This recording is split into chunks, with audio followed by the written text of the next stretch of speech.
హామీలను అడ్డుపెట్టుకుని అధికారం చేపట్టిన జగన్ సర్కార్ 5 ఏళ్లు పూర్తి కావస్తున్నా వాటిపై దృష్టి సారించక 85% హామీలను తొంగలోకి తొక్కారని పెద్దాపురం కూటమి అభ్యర్థి సిట్టింగ్ ఎమ్మెల్యే నిమ్మకాయల చినరాజప్ప చెప్పారు. కాకినాడ జిల్లా పెద్దాపురం రూరల్ మండలం కాండ్రకోట గ్రామంలో పెద్దాపురం నియోజకవర్గ తెలుగుదేశం, జనసేన, బీజేపీ ఉమ్మడి తెలుగుదేశం పార్టీ ఎమ్మెల్యే అభ్యర్థి Nimmakayala Chinarajappa door to door ప్రచార కార్యక్రమం నిర్వహించడం జరిగింది. ఈ సందర్భంగా నిమ్మకాయల చినరాజప్ప మాట్లాడుతూ మద్య నిషేధం చేసి ఓట్లు అడుగుతానన్న జగన్ ఆ హామీని ఎందుకు నెరవేర్చలేదో చెప్పాలని ప్రశ్నించారు.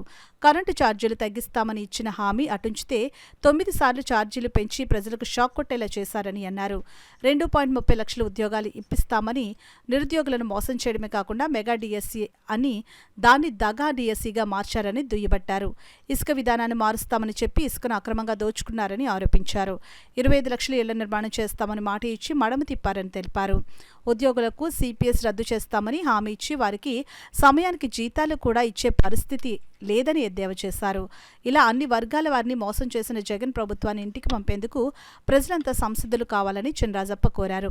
ఈ కార్యక్రమంలో కాకినాడ పార్లమెంట్ కూటమి అభ్యర్థి తంగెళ్ల ఉదయ్ శ్రీనివాస్, పెద్దాపురం నియోజకవర్గ ఎన్నికల పరిశీలకులు బోళ్ల వెంకటరమణ, యువ నాయకులు Nimmakayala Ranganag, cluster incharge Velisetti Nani, Telugu Desam party నాయకులు, కార్యకర్తలు, జనసేన నాయకులు, కార్యకర్తలు, బీజేపీ నాయకులు, కార్యకర్తలు పాల్గొన్నారు.